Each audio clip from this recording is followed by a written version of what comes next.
네, 반갑습니다. 후레입니다. 또 나오셨습니다. 네, 오랜만에 뵙죠. 네. 얼굴. 네. 한 1년 된 것 같은데 벌써. 그죠? 네, 네. 그 정도. 한번 나와야 될 것 같아서 나왔어요. 할 얘기 많으시죠? 제 뭐 개인 채널도 있는데 네. 이렇게 또 같이 후레이 TV 같이 한번 채널에서도 좀 할 얘기 좀 있어가지고. 오늘이 7월 9일이거든요. 네네. 정말 많은 일이 있었습니다. 시장에서. 네. 아마 이 방송 나가면은 좀 그 6.27 대책이 좀 묻힐 것 같긴 한데 네. 그래도 뭐 간단하게 좀 얘기를 하자면 좀 눈여겨봐야 될 게 재건축 2년 거주해야 되지 이제 입주권 자격이 나오는 거 뭐 이런 게 있는데 네. 일단은 그 재건축 2년 거주를 하게 되면은 일반적으로 이제 지금 그 재건축 2년 들어와서 살아야 되잖아요. 근데 이제 그 낡은 아파트이기 때문에 제 생각은 이제 역작용도 좀 있을 수 있을 것 같아요. 역작용. 그러니까 예를 들면 부작용. 네, 부작용. 그러니까 뭐냐면 굳이 이제 임대를 안 들어가고 그냥 공실로 내두는 거예요. 빈집으로. 네, 빈집으로. 그러면 세입자를 어쨌든 내쫓아야 되잖아요. 그러니까 이게 사실은 서민을 위해서 정책 같지만은 또 이제 전세 들어있는 사람을 내쫓아야 되니까 그렇게 되면은 전세 가격이 또 오르겠죠. 실제로 음아파트 같은 경우는 최근에 전세 가격이 굉장히 급등하고 있는 걸로 알고 있거든요. 실제로. 그러니까 집주인들이 그냥 전신고만 해놓고 그냥 이제 비워놓는 거죠. 공실로. 어차피 안 살고 사실 전세 그게 가격이 이렇게 높진 않아요. 그런 재건축 아파트들이. 네. 이제 그렇게 하면은 사실은 세입자들만 더 피해를 보는 정책이 될 수도 있다. 오히려 그런 이제 역작용이 있는 거고. 그러면 이제 정부에서도 부랴부랴 또 이제 공무원들 수 늘려가지고 그거 이제 감시해야 될 거 아니에요. 또 네. 재건축을 하게 되면은 감시하는데 사실은 이번 코로나에서도 봤듯이 코로나 사태 많아서 공무원들 뭐 자살하신 분들 계셨잖아요. 너무 과도한 업무로.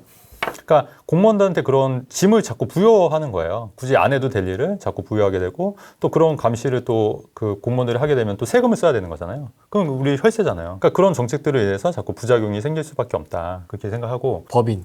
법인 같은 경우에는 사실은 저 예전에 그 고객들이 저한테 이제 법인을 할까요? 이렇게 많이 물어봤는데 저는 네. 사실은 그 법인 관련 책이 이렇게 막 쏟아져 나올 때 이게 끝물이구나 좀 감지를 했었거든요. 지금 돌이켜보면 진짜 그때 끝물이었습니다. 그때 끝물이었어요. 그러니까 그게 왜 그러냐면은 그런 책들이 나온다는 거는 이제 더 이상 법인으로는 이제 메리트가 없어졌겠다. 저는 이렇게 좀 생각을 해서 주변 분들이 물어보면은 법인은 안 하시는 게 오히려 낫겠다. 그렇게 좀 조언을 드렸는데 네. 그게 좀 현실화된 것 같죠. 현실화됐고 그래서 이제 법인 같은 경우에도 뭐 지금 뭐 난리인데 그렇게 되면 이제 법인으로 이제 뭔가 투자를 하기에는 좀 이제 좀 힘들어졌다. 네. 뭐 이렇게 보여지고요. 앞으로도 글쎄 제가 법인을 저도 안 해봐서 법인은 또 어떤 돌파구를 찾을지 모르겠지만 어쨌든 법인으로 투자하기에는 사실상 힘들어졌다. 그럼 법인 투자도 안 하셨고 임대사업자 등록도 안 하셨었어요? 주택임대사업자 했죠.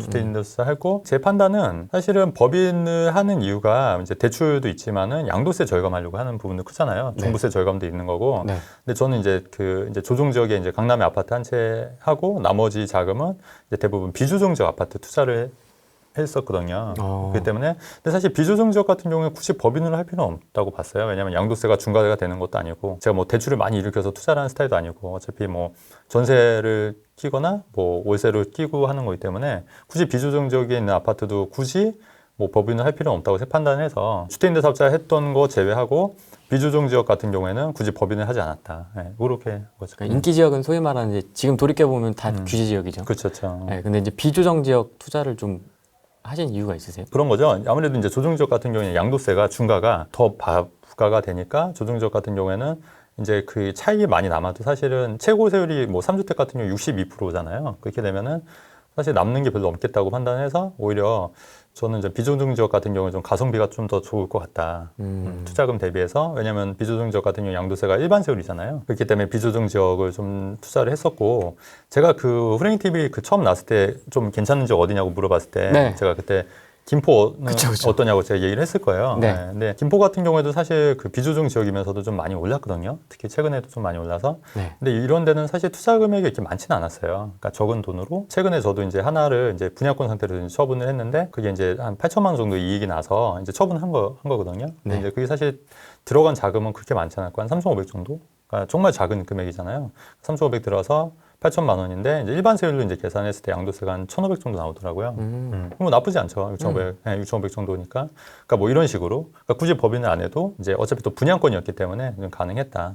근데 제가 요거를 이제 하나만 일단 처분했는데 좀 몇 개가 있는데 하나만 처분한 이유는 이제 좀 이제 현금 확보 차원에서도 좀 마련하려고 하는 것도 있고 조만간 또 이제 비조정 지역에서 조정 지역으로 바뀔 수도 있다는 생각을 해서 김포니까. 김포니까. 그래서 일단은 좀 현금 확보 차원에서 하나 정도는 좀 정리한 거죠. 그러니까 사실은 김포 같은 경우에는 이제 그 신규 아파트 분양권 같은 경우에 이제 신규 아파트만 좀 올랐지 사실 그 예전 그 분양가를 회복하지 않은 단지들도 있어요. 사실 크게 오르지 않은 단지. 처음에 이제 분양했을 당시 한 10년 전에 분양했을 당시보다 분양가가 10년 전은 아니겠구나. 2014년도 이때니까 한 뭐 7, 8년 전 분양가에 맞춰서 아직까지도 그냥 분양가에서 약간 회복하지 않은 단지 있는데 일부 이제 좀 이렇게 신축 단지들 위주로 이제 올리다 보니까 좀 김포를 그러니까 어떻게 보면은 그 구축 아파트 사신 분들 좀 억울하신 면이 크죠. 그러니까 단기 급등한 신축 아파트들 그렇죠. 때문에 이제 약간 정부에서 오해를 한. 그렇죠, 그렇죠. 근데 거기뿐만 아니라 사실 청주도 마찬가지예요. 청주도 보면은 그 이번에 조중지역 묶여서 저도 깜짝 놀랐는데 그게 네. 3년 전 시세를 보면 사실 지금 시세랑 별 차이가 없어요. 그러니까 이게 가격이 이렇게 떨어졌다가 최근에 이제 방사관 가속기 때문에 이렇게 급등하는 거거든요. 근데 이 급등한 시점만 보고 조중지역 묶인 거예요. 청주 같은 경우에. 그러니까 그 전에 이제 사셨던 분들은 굉장히 억울한 측면이 많죠. 그 사실은 이게 3년 전 가격이 회복한 것 뿐인데, 근데 이게 당장 요거 좀 올랐다고 해서 지금 현재 좀 올랐다고 해서 갑자기 청주 같은 경우에 조중지역 묶여버리니까 그렇게 되면 내가 어쩔 수 없이 뭐 2주택 있던 분들은 양도세를 10% 더 내야 되는 거니까 기존보다 10% 더 내셔야 되는 거니까 상당히 억울한 측면이 있을 것 같아요. 다주택자이시잖아요. 네네. 지금 다주택자분들 머리 엄청 아프거든요. 네네. 이 뭐 지금 왜냐면 다 물건이 다 다르니까 지역이 그렇죠. 다 다르고 뭐 보유 기간도 다르고 네네. 난 수익도 다를 것이고 한데 좀 어떻게 이제 저 같은 스트레스를 경우에는 취해 나가요. 일단은 이제 조중지역 강남에 이제 아파트 한 채가 있고 저 같은 경우는 이제 거의 다 이제 비조중 지역 아니면 이제 주택임대사업자 묶여 있거나 네. 아니면 이제 오피스텔. 오피스텔이다 보니까 그렇게 뭐 스트레스 받지는 않는데 저는 그렇게 생각해요. 김포나 양주나 청주 같은 지역은 한 2, 3년 후면 조중지역에서 풀릴 거라고 봐요. 그렇기 때문에 어차피 지금 당장 팔 게 아니면 그냥 2, 3년 기다리시는 걸로 그냥 마음 편히 갖고 왜냐면은 그 일산이나 그 동탄 같은 경우에도 조중지역에다 풀렸었잖아요. 그런 식으로 계속해서 이런 지역을 조중지역으로 묶는다는 거는 힘들다. 그렇기 때문에 뭐 한 1, 2년, 2, 3년 보면은 풀린다. 근데 조중지역이 풀려서 비조중지역이 되면은 그때 시점에서 이제 양도세가 이제 일반세율로 바뀌는 거니까. 네. 물론 모르겠어요. 아직 또 세제 개편이 또 어떻게 될지는 모르겠지만 대응 방법이 좀 달라지긴 하겠지만 어쨌든 2, 3년 후면은 비조중지역도 다시 비조중지역화 될 수 있다. 저는 그렇게 생각하기 때문에 좀 여유를 갖고 긴 호흡을 가지고 움직이시는 것도 괜찮을 것 같아요. 보유 물건은 그렇고 네. 신규 투자는 좀 어떻게 신규 투자요? 봐야 될까요? 그러니까 신규 투자는 저는 일단은 이제 세제 개편안 나오는 거 좀 보시고 좀 움직이셔야 될 것 같은데 지금 어떻게 보면 현금 부자들 같은 경우는 오히려 또 좀 기회가 될 수도 있어요. 왜냐면은 지금 양주 같은 경우에도 지금 사실 청약 경쟁률이 굉장히 높았다가 최근에 이제 대출이 금지가 되면서 다주택자 대출이 안 돼, 중도금 대출이 안 나오면서 지금 거의 미분양 상태로 직면하고 있거든요. 굉장히 줍줍도 있을 수 있고 경쟁률도 팍 떨어졌어요. 그렇기 때문에 현금 부자들은 오히려 이런 거 줍줍으로 해서 이제 사고, 그냥 중도금 대출 안 받아도 되잖아요. 그냥 현금으로. 현금 내면 돼요. 그러니까 이게 도대체 뭘 위한 정책인지 모르겠다는 게 자꾸 의구심이 드는 거예요. 그러니까 그렇게 되니까 오히려 그런 분들은 그런 거 노려서 가져가면 되는 거죠. 중도금 대출 안 받으면 되는 거니까. 그렇게 하셔도 되고, 아니면 지방에 이제, 근데 지방도 어떻게 청주 같은 경우처럼 갑자기 조중지역이 묶일 수도 있잖아요. 네. 그래서 지방에 이제 비조중지역을 이제 움직이시는데, 만약에 지방 쪽에 투자하신다고 하면은 좀 긴 호흡으로 보셔야 될 것 같아요. 2, 3년. 어차피 양도세율도 2년 후가 돼야지, 내년부터는 2년이 바뀌어야지 양도세율이 일반세율이 되거든요. 그래서 어쨌든 최소 2년은 보유할 생각으로 하신다고 하면은 뭐 2, 3년 후에도 청주나 이런 지역이 지방이 조중지역으로 묶일 가능성은 좀 적다. 좀 그렇게 봅니다. 사실 예전에 그 종부세도 그게 세대당 합산이었다가 인별 확산으로 바뀌었던 이유가 그 위헌 판결이 나서 그렇게 된 거잖아요. 네. 근데 양도세 같은 경우에는 아직도 세대 합산이거든요. 근데 그건 종부세 같은 게 인별 합산이 되는 건데 이것도 마찬가지로 약간 위헌 제기를 해서 위헌 소송을 하게 되면은 저는 충분히 그 위헌 판결이 나올 수도 있다고 봐요. 근데 어쨌든 정부에서는 이렇게 밀어붙인다고 하면은 두 가지를 잃을 것 같아요. 저는 일단은 정책의 신뢰성. 그렇지 않습니까? 아니, 갑자기 말 봤다나 갑자기 확 바꿔버린 거잖아요. 그러면 그럼 법치 국가에서 그렇게 바꿔버리면 누가 법을 믿고 행동을 하겠어요. 그렇죠? 그다음에 예측도 불가하는 거고. 다음부터는 이제 그 양치기 소년처럼 정부에서 얘기를 하면은 안 듣죠. 안 듣죠. 그러면은 정책의 어떤 신뢰성도 잃어버린 뿐더러 사람들의 올바른 방향으로 끌어가지도 못하는 거죠. 뭐 어떤 당근책을 제시한다 하더라도 할 이유가 없죠. 안 그렇게요? 안 그렇겠습니까? 네. 어떤 분이 또 댓글을 이렇게 썼더라고요. 정책이 내가 뭐 어디까지 배를 타고 가는데 배는 뭐 나중에 도착하면 요금을 주는 걸로 했는데 갑자기 배를 타는 가는 중간에 돈을 다 내놔라, 뱃삿을. 뱃사슬 다 내놔라. 안 그러면은 돈이 없으면 네 사주니까 그냥 바다에 뛰어내려라. 이렇게 댓글을 쓴 분이 있더라고요. 근데 네. 되게 많이 공감을 했어요. 사실은 이거는 말이 안 되는 거고, 만약에 그 재판소에서 이게 위헌 판결이 안 낸다고 하면은 굉장히 우리나라가 그 헌법재판소뿐만 아니라 뭐 전방위적으로 많이 좀 약간 좌클릭하고 있다. 좀 그렇게 보여집니다. 네. 네. 이게 정확한 건 제가 모르겠습니다. 네. 아무튼 기사가 나온 것까지만 제가 취합을 해봤기 때문에 네. 9.13 대책 때하고 12.1216 네. 대책 전에 등록한 임대주택에도 이걸 적용을 하겠다 지금 막 이러고 있거든요. 네, 그러니까 그게 가능할지 모르겠어요, 저는. 네. 좀 황당하더라고요. 네. 이번에 저도 좀 놀랬던 게 그 원래 양주라든가 의정부 같은 경우는 비조정 지역이었잖아요. 네. 근데 그 입주자 모집 공고가 6.17 대책 이전에 났었어요. 네, 맞습니다. 그러면은 그게 중도금 대출이나 이런 게 그 6.17 대책 이전으로 해야 되잖아요, 비조정 지역이. 근데 그게 아니라 이번에 인천도 마찬가지고 잔금 대출도 갑자기 조정지역으로 확 바뀌어버리고. 그것도 소급입니까? 네, 소급 되게 좋아한다. 네.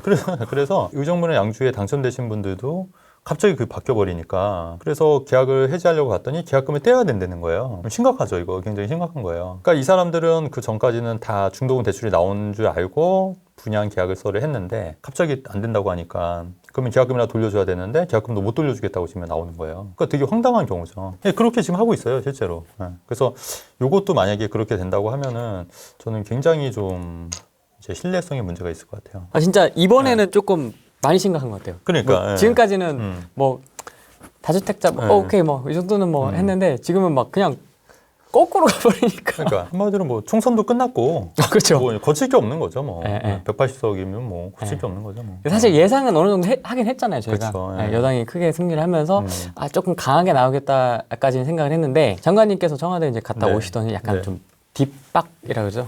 뒷박 쳤어요. 상상 이상인 것 같긴 해요. 상상 이상인 것 같아요. 많은 전문가들이 지적하듯이 네. 뭐 전월세 신고제야 뭐 신고하면 되니까 뭐 그나마, 오케이, 그건 좋아요. 그건 하는데 5% 이상 못 올리게 되고 이것도 뭐 주택임대 사업자 지금 이미 그거는 그렇게 하고 있잖아요. 5% 이상 했는데 네. 근데 이제 가장 문제가 되는 게 뭐냐면 2+2잖아요. 4년. 네. 이것도 뭐 영구 임대한다 뭐 이런 얘기도 있었는데 사실 그건 말도 안 되는 거고 네. 네. 2+2면은 사실은 저도 이제 예전에 어렸을 때 제가 어렸을 때 전세가 원래 1년이었어요.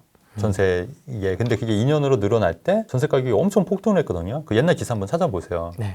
근데 그렇게 폭등했는데 왜냐면은 사람이 그렇잖아요. 전세가 갑자기 1년에서 2년으로 늘어나면은 전세를 확 올려야 되잖아요. 근데 마찬가지로 이것도 2년에서 4년으로 늘어나게 되면은 전세 가격이 폭등할 겁니다. 폭등. 그때처럼. 근데 지금도 사실 그러고 있잖아요. 전세가. 그러니까 사실은 이게 서민을 위한 정책 같지만 엄밀히 보면은 서민을 죽이는 정책이에요. 지금 전세 물건이 많아요, 적어요? 적죠, 지금. 적죠. 예. 그 말은 그 임대인들이 갑이란 얘기예요. 임차인들이 갑이 아니라. 그러니까 공급이 많지 않기 때문에 임대인이 갑이라는 거는 가격을 내가 임대인들이 올릴 수 있다는 얘기예요. 임대인들이. 왜냐하면 물량이 많지 않기 때문에. 임차인들은 물량이 없기 때문에 따라야 되는 거예요. 그렇기 때문에 이게 임대차 이게 발표되면은 모든 집주인들이 올릴 거예요. 그런 식으로. 조금씩 더. 그럼 그게 시장 가격이 형성이 돼서 같이 올라가는 거죠. 이게 만약에 전세 물량이 많으면은 그렇게 못해요. 전세 물량이 굉장히 탄력적이거든요. 이게 전문 용어로 탄력적이라고 그러고 그 공급 물량이 없는 걸 비탄력적이라고 하거든요. 비탄력적일 때는 임대인이 이제 가격을 올릴 수 있다. 그렇죠. 왜 월세 비중이 높아지냐면 그만큼 전세 물량이 없어서 그런 거예요. 전세를 다 월세화 돌리기 때문에 그런 거예요. 그러니까 월세로 돌리거나 이제 반전세로. 왜냐면 사실 전세도 집주인 입장에서는 사실은 그렇게 남는 장사가 아니거든요. 그 전세 같은 경우에도 남는 장사가 아닌데 이거를 어쨌든 보증금 받아서 이게 저금리에 뭐 굴릴 것도 없잖아요, 사실은. 근데 어쨌든 임차인들한테는 굉장히 좋은 제도라고 봐요, 저는. 유리한 제도라고 보는데 어쨌든 정부에서 이렇게 얘기를 하면은 가격을 그냥 올리는 거죠. 결론적으로 가장 큰 피해는 임차인이 본다. 그래서 이제 시장에서는 공급 감소될 거다, 전세 폭등할 거다. 그렇죠. 이 얘기 지금 계속 네네네. 나오고 있거든요. 네. 맞아요. 그렇게 될 거예요. 제 채널명이 미래를 읽다잖아요. 네. 네. 그렇게 될 것 같은데. 심각한데. 네. 지금 안 그래도 전세가 지금 그러니까. 난리인데. 아니면 이제 월세화 되거나. 그러니까 이제 서민들 입장에서는 이제 뭐 더 힘들어질 것 같아요. 분양가 상한제가 이제 곧 시행을 앞두고 있습니다. 네. 근데 사실 정부에서 지금 허구 보증으로 인해서 어느 정도 분양가를 지금 막고 있는 건 맞잖아요. 네. 근데 이제 더 추가적으로 이제 민간 아파트에 대해서 분양가 상한제를 하겠다는 건데 네. 사실 민간 건설사나 민간 조합 같은 경우에는 사실은 이익 추구가 목적인 거예요. 사익 추구가. 근데 이거 분양가 상한제를 하게 되면은 만약에 건설사 입장이에요. 건설 집 짓겠어요, 안 짓겠어요? 안 지으려고 할 것 같아요. 안 짓죠. 많이 나 안 같아도 안 나오는데. 짓죠. 많이 안 났는데 뭐하러 져요? 뭐하러 고생해요? 리스크 안고. 그러면 안 짓게 되면은 결론적으로 조합도 안 짓고 건설사에서도 안 할 거 아니에요. 재건축 안 하고 건설사도 안 지면은 결국은 공급이 안 되니까 중장기적으로 보면은 오히려 집값이 오르는 정책이에요. 이분들이 정부 관료 이분들이 정말 모르시는 건지 아니면 이게 일부러 정말 그러는 건지는 모르겠지만 정말 이게 오히려 집값 올리는 정책들을 계속 쓰고 있는 거예요. 왜 그럴까요? 좀 이따가 좀 말씀을 드리긴 하려고 했었는데 네. 그 제 생각은 이분들이 약간 그 사회주의를 좀 신봉하시는 분들 같아요. 사회주의를. 그러니까 자유주의보다는 사회주의. 그러니까 이게 물론 자유주의, 민주주의도 그리고 자본주의도 있고 부작용이 없진 않지 않습니까? 근데 사회주의를 신봉했던 나라들이 성공한 적이 단 한 번도 없어요. 러시아도 그렇고, 베네수엘도 그렇고, 쿠바도 그렇고, 그다음에 중국도 그렇고, 그죠? 사회주의를 신봉했던 나라들. 그다음에 뭐 북한도 마찬가지고. 그러니까 사회주의 같은 경우에는 언뜻 보면 굉장히 정의로워 보여요. 사회주의가. 왜냐면은 다 같이 잘 사는 세상, 다 같이 공평히 나눠 갖는 세상, 모두가 잘 사는 세상. 얼마나 듣기에는 정의롭고 좋아 보입니까? 그렇잖아요. 근데 현실은 아니잖아요. 현실적으로 그건 사실 말이 안 되지 않습니까? 똑같이 나눠 가지면 누가 열심히 일을 합니까? 그렇기 때문에 사회주의를 추구하고 지향했던 나라들은 다 안 됐던 거잖아요. 그렇기 때문에 그 중국이나 러시아도 그런 걸 깨닫고 어느 정도 시장, 베트남도 마찬가지고 그렇죠. 네, 시장 거를 도입을 해서 지금 잘 되고 있는 거잖아요. 그렇죠. 근데 이분들은 기본적으로 사회주의를 굉장히 좋아하고 추구하고 또 그래야 된다고 강한 신념을 갖고 있기 때문에 그런 정책들, 그런 생각들이 정책에서 다 나온다고 보일 수 있는 거예요. 고위공직자분들의 상당수가 있습니다. NL 계열 네, 네, 있어서 네. 그분들의 젊었을 때 그 이력이 나와 있는 걸 이제 좀, 네. 좀 봤거든요. 깜짝깜짝 놀랍니다. 그러니까. 네. 맞아요. 통화도 하고 막 맞아요. 깜짝 맞아요. 되게 좋아하더라고요. 맞아요, 이렇게 맞아요. 통화하는 모습이 영상이 맞아요. 있는데 그쪽 가시든가 여담인데 네네. 왜 자녀들은 또 미국에 유학을 그러니까 네, 오늘 그 기사가 얘기야. 나왔어요. 네네네. 오늘 네, 그 얘기했어요. 우리 국정원장 맞아요. 내정자께서 재산 내역 뭐 이런 거 나왔는데 네. 그러니까 희한하게 이런 사회주의를 추앙하시고 반미를 외치시는 분들은 정작 자녀들은 다 미국 유학을 보내요. 깜짝 놀랐습니다. 저. 다 그래요, 다. 참 희한하신 것 같아요, 참. 그러니까 사실은 이분들이 진짜 이게 나라를 위해서 그렇게 생각을 하시는지 아니면 본인들만 잘 살려고 그렇게 하는지 약간 좀 의심이 들 정도로 왜냐면은 그렇게 반미화 외치고 그러신 분들이면 미국 유학 보내야 되는 거 아니잖아요, 자식. 중국으로 가야죠. 그렇죠. 근데 왜 미국 유학을 보내요? 그러니까 자기들만 상류층이 되고 싶은 그런 강한 욕구가 있으신 것 같기도 해요. 자기들만. 그 얼마 전에 모든 사람이 강남에 살 필요는 없다고 얘기하셨잖아요. 뭐 붕어가 되고 개천에서. 그러니까 이분들의 생각은 약간 선민의식이 있는 것 같아요. 선민의식. 그러니까 본인들은 최엘리트, 초엘리트고 나머지는 다 서민. 또 그렇게 서민을 만들어야지 본인들이 또 오래 영속해서 지속해야 되니까 일부러 그런 정책을 취하지 않나. 또 이런 생각도 들 정도로 굉장히 그렇게 하는 거죠. 그러니까 우리가 일반적으로 그 중상층을 많이 만들어서 좀 국가를 부흥시켜야 되는데 그게 아니라 중상층을 없애고 다 서민화 시켜야 되는 거예요. 어딜 감히 집을 사. 돈 없는데 어떻게 집을 사. 다 서민. 서민을 해서 결론적으로 소수 초엘리트층만 정말 잘 사는 나라, 국가를 만들려고 하는 게 정말 이분들의 정말 큰 목적인지 전 정말 그게 좀 궁금합니다. 북한도 좀 약간 그렇지 않습니까? 북한도 그렇죠. 노동당 그러니까, 고위공직자들은 진짜 호의호식 하는데 그렇죠. 북한뿐만 아니라 러시아도 그렇고요. 모든 사회주의 국가들 마찬가지예요. 베네수엘도 마찬가지고. 그러니까 아주 극소수층. 그러니까 제가 볼 때는 정의를 외치시는 분들은 굉장히 막 그런 분들 중에 물론 아닌 분도 있지만은 어떻게 보면 그런 선민의식들이 굉장히 강하다. 오히려 좀 그렇게 생각하고 그러니까 그런 나라들도 초엘리트들만 잘 사는 나라고 사실은 모든 사람들이 다 뭐 이렇게 거지 같은 삶을 살고 있다. 그렇게 보일 수 있는 거죠. 오 네네. 양도세 80% 이거 말이 네네네. 됩니까? 양도세 단기 매매 시 다주택자는 양도세 80%. 그럼 뭐 지방세 한 88%입니까? 그렇죠. 그러니까 뭐 한마디로 집을 팔지 말라는 거죠. 뭐. 그러니까 못 팔죠. 거주 이전의 자유도 침해할 소지가 있는 거니까 향후에도 뭐 충분히 이것도 뭐 위헌 소지가 날 수도 있는데 제가 볼 때는 좀 너무 좀 양도세 80%면 거의 모든 사람들이 그냥 안 팔고 다 증여를 하거나 만약 80%가 된다고 하면 그렇잖아요. 팔 이유가 없잖아요. 그 이사도 안 가고. 그렇게 되면 이사도 안 가고 하면은 뭐 일단은 인테리어 업체라든가 이삿짐이라든가 뭐 짜장면 업체라든가 경제 뭐 망하는 거예요. 아무도 이사를 안 가요. 그러면 경제는 그냥 딱 멈추는 거죠. 그러니까 그렇게 되면은 오히려 더 부작용이 더 큰데 이분들이 말하면 뭐 투기꾼들 몇 명 잡으려고 벼를 잡으려고 초가상간을 태우는 격이라고 해야 될까요? 그런 것 같아요. 모든 정책들이 다 태우는 것 같아요. 다.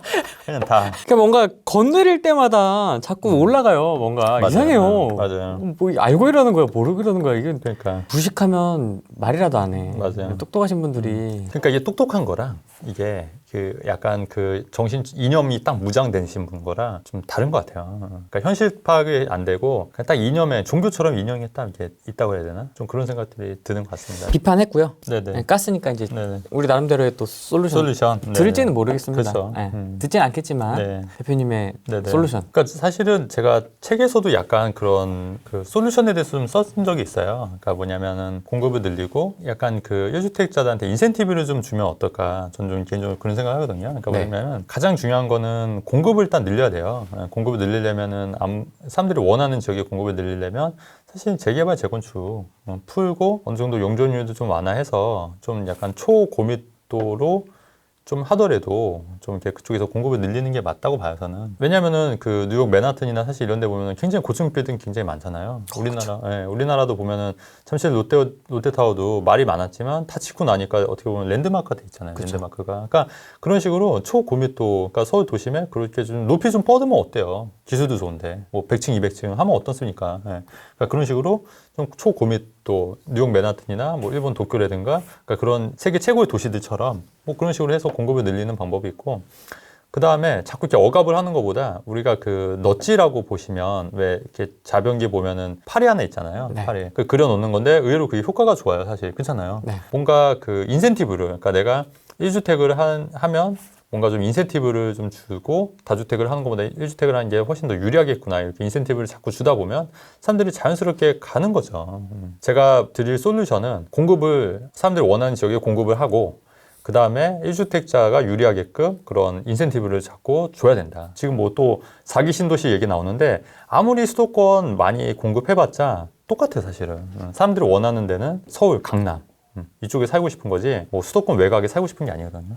그런 걸 좀 이해했으면 좋겠습니다. 지금 4기는커녕 지금 2기 교통 그럼요. 망은 또 어떻게 할 것이며 맞아요. 3기는 또 어떻게 세팅할 그렇죠. 것이며 그렇죠. 맞아요. 그다음에 이제 네. 제일 중요한 건 뭐 그래서 네네. 1번부터 저희가 7번까지 했는데 네. 그래서 이제 8번이거든요. 맞아요. 네. 그래서 음. 이제 하반기 네네. 내년 서울 집값 어떻게 됩니까? 그러니까 만약에 이게 모든 지역이 다 조정 지역이 되면은 어디 투자하시겠어요? 서울. 서울이죠. 그러니까 정책에 따라서 정부직에 다 조정 지역 될 판이에요 지금. 그러면 다시 이제 서울로 회귀하는 거고 그 중에서도 강남. 그리고 종부세 자꾸 올리면 사람들이 다 어떻게 하겠어요? 똘똘한 채로 갈 거 아니에요. 똘똘한 한 채면 어디로 가겠냐고요. 제일 좋은데. 그렇죠. 서울에서. 강남이죠. 서울, 강남이나 서울 똘똘한 채로 갈 거 아닙니까? 더 양극화는 점점 더 벌어진다. 결국은 양극화는 초래하는 정책이 될 거다. 정책이 나오면 나올수록 저는 그렇게 보여지고요.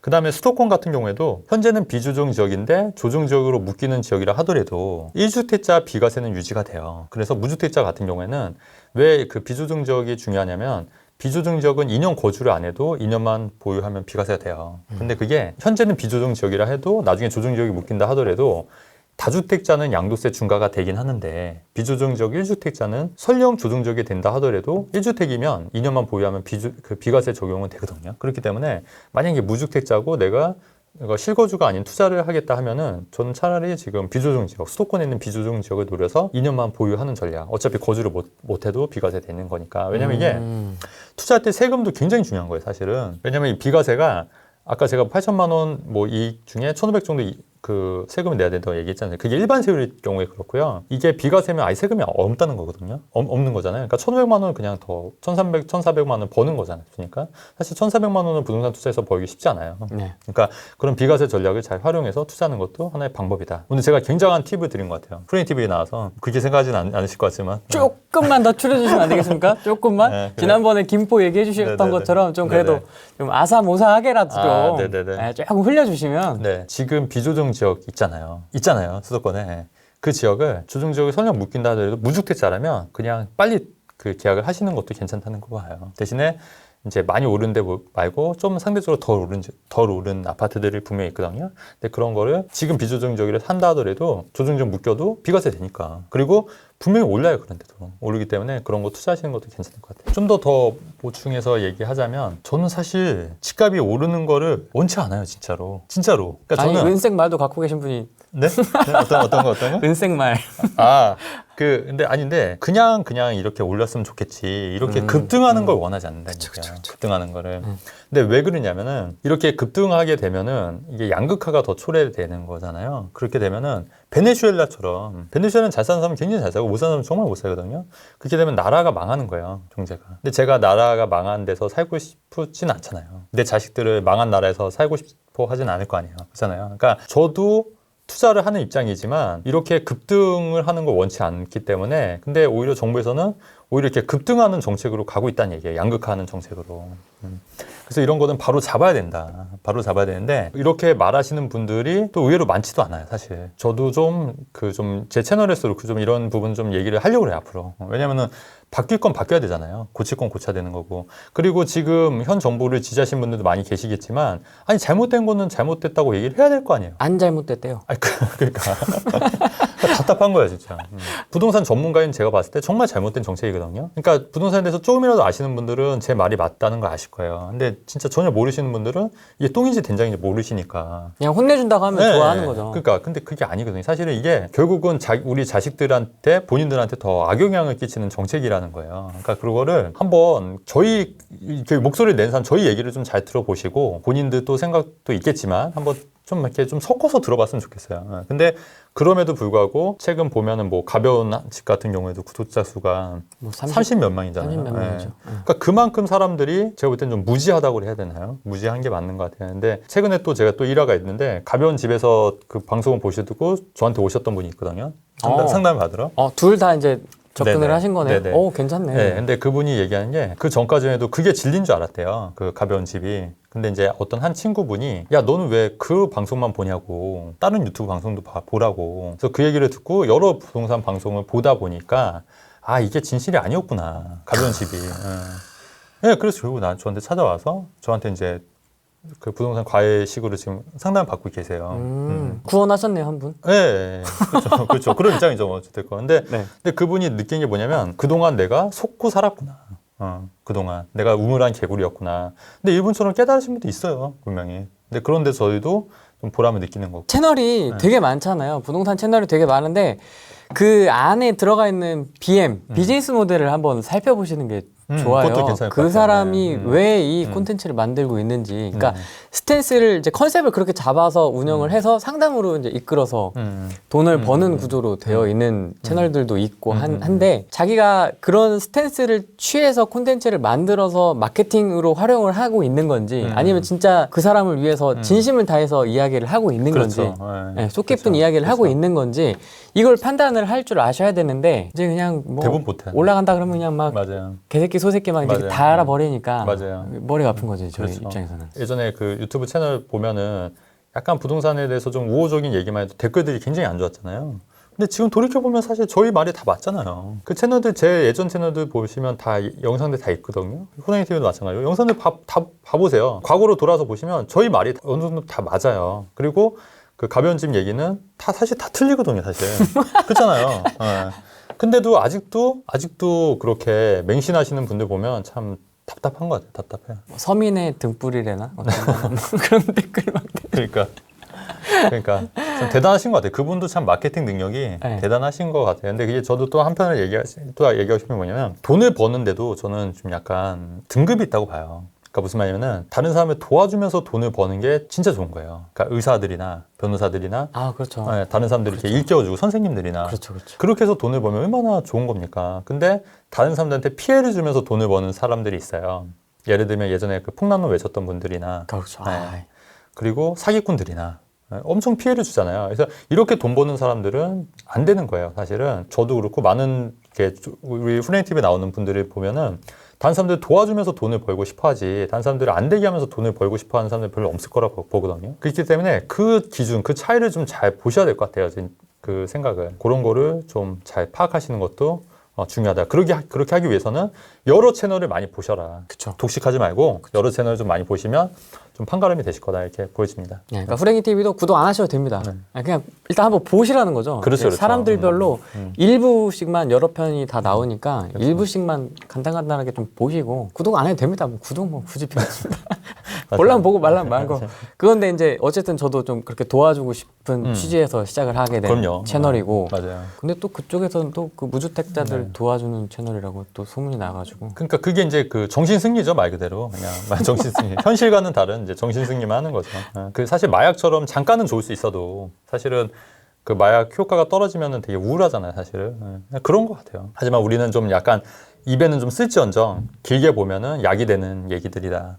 저희는 좀 기분 안 좋은 얘기도 하고 그럼요. 짜증나기도 네. 하고 좀 막 그런 얘기도 하는데 사실 그게 돌아보면 다 피가 되고 살이 되는 맞습니다. 이야기들. 네, 맞습니다.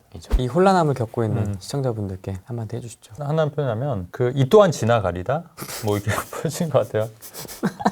경험을 많이 해봤잖아요, 저도. 뭐 그쵸. 2008년 금융위기도 겪어봤고 세옹지마라고 또 안 좋은 일이 좋은 일이 될 수도 있고 좋은 일이 안 좋은 일이 될 수도 있고 또 이것도 또 참고 기다리면 또 좋은 날이 올 수도 있으니까. 네, 오늘 여기까지 하겠습니다. 네네. 네, 고맙습니다. 네, 감사합니다. 네.